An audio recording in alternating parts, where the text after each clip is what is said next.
ماینکرافت ولی زیر پام علف سبز میشه.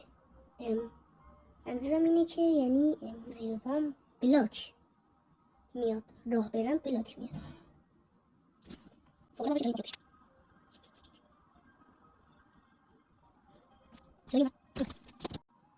خب دوستان، ما اگر راه بریم همونطور که میبینید این چیه؟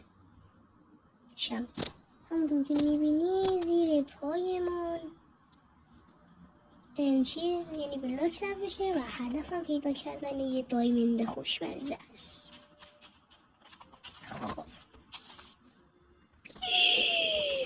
حاجی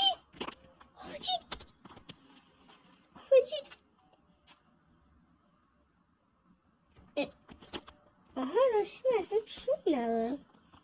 چوب بودو مثلا یه شالکر باکس هم چیزی هست؟ نه چیزی نیستش. من چوبه رو بگیرم.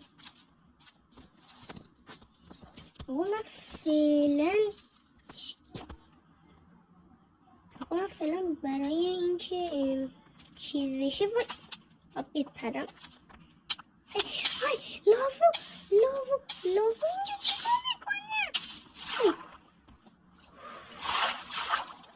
برو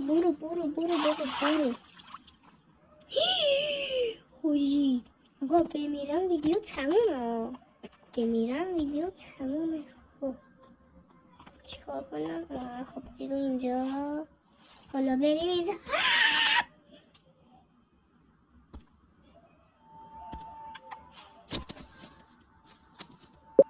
من که پیدا نکردم ولی تو لایکو بزن،